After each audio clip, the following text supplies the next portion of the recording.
بسم اللہ الرحمن الرحیم، السلام علیکم، welcome to BNS food court. امید کرتا ہوں آپ سب خیریت سے ہوں گے۔ اللہ آپ کو اپنی رحمتوں کے سائے میں رکھے۔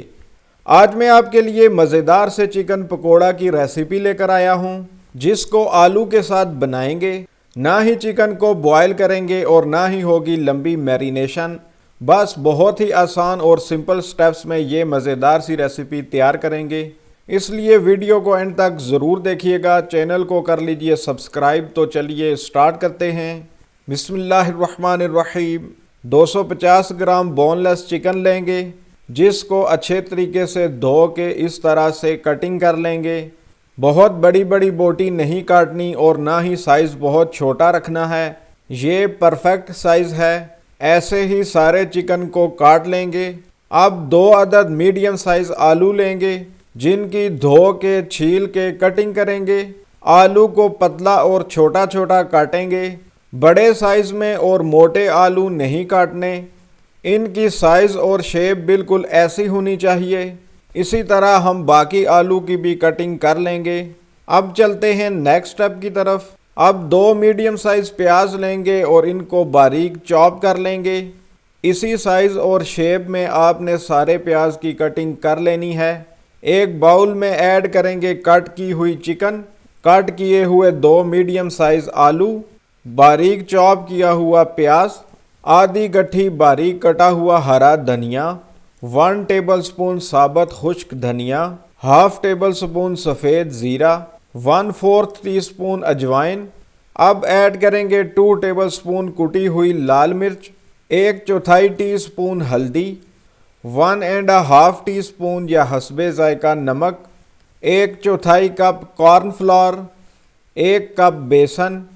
اب ان سب کو پہلے ڈرائی مکس کر لیں گے۔ کارن فلاور سے پکوڑے ایکسٹرا کرسپی بنیں گے۔ ڈرائی مکس کر لینے کے بعد تھوڑا تھوڑا پانی شامل کر کے بیٹر بنائیں گے۔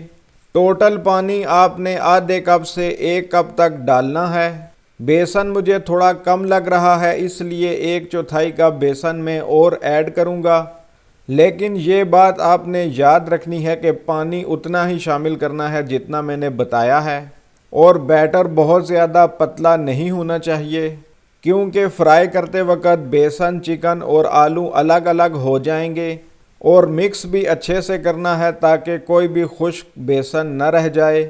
الحمدللہ بیٹر تیار ہو چکا ہے، تو چلیے انہیں فرائی کر لیتے ہیں۔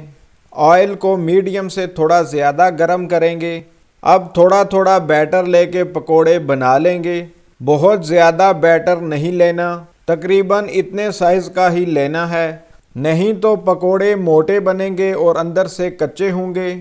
اب فلیم کو میڈیم لو کریں گے اور 7 سے 8 منٹ ان کو پکا لیں گے تاکہ چکن فلی گل جائے۔ ساتھ ساتھ پلٹتے بھی رہیں گے تاکہ ساری طرف سے ایک ہی جیسے فرائی ہوں۔ پھر فلیم کو میڈیم کر دیں گے اور 2 سے 3 منٹ مزید پکائیں گے تاکہ پیارا سا گولڈن براؤن کلر آ جائے۔ الحمدللہ ہمارے پکوڑے فرائی ہو چکے ہیں۔ اب ہم انہیں نکال لیں گے۔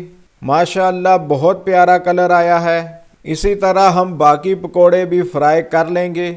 سب سے پہلے آئل کا ٹمپریچر میڈیم سے تھوڑا سا زیادہ کر لینا ہے۔ فلی گرم آئل میں ان کو نہیں ڈالنا، نہیں تو یہ باہر سے جل جائیں گے اور اندر سے بالکل کچے ہوں گے۔ پھر تقریباً 7 سے 8 منٹ میڈیم لو فلیم پر پکائیں گے تاکہ چکن فلی گل جائے، ساتھ ساتھ ہلاتے بھی رہیں گے۔ پھر فلیم کو میڈیم کر دیں گے اور 2 سے 3 منٹ گولڈن براؤن ہونے تک فرائی کریں گے۔ الحمدللہ سارے پکوڑے فرائی ہو چکے ہیں۔ اب انہیں ڈش آؤٹ کر لیتے ہیں۔ الحمدللہ ڈش آؤٹ ہم نے کر لیے ہیں۔ ماشاءاللہ الحمدللہ بہت ہی لاجواب پکوڑے تیار ہوئے ہیں، کہیں سے بھی بالکل جلے نہیں ہیں۔ ماشاءاللہ کلر بہت پیارا آیا ہے۔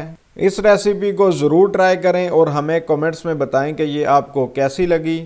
ریسیپی اچھی لگی ہے تو ویڈیو کو لائک کر لیجئے، چینل کو سبسکرائب کر لیجئے اور ویڈیوز کو زیادہ سے زیادہ شیئر کیجئے۔ تو چلیے مزیدار سے ان پکوڑوں کو ٹیسٹ کر لیتے ہیں۔ بسم اللہ الرحمن الرحیم۔ پکوڑے کو گرین چٹنی میں ڈپ کرتے ہیں۔ بہت ہی مزیدار ہیں، بہت ہی شاندار ہیں۔ الحمدللہ چکن بھی ٹینڈر ہے اور پکوڑے میں ایکسٹرا کرسپینس بھی ہے۔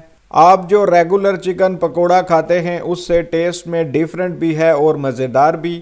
اس کے ساتھ ہی اپنے اور اپنے پیاروں کا رکھیے خیال۔ اگلی ویڈیو تک مجھے دیجیے اجازت۔ اللہ حافظ۔ السلام علیکم۔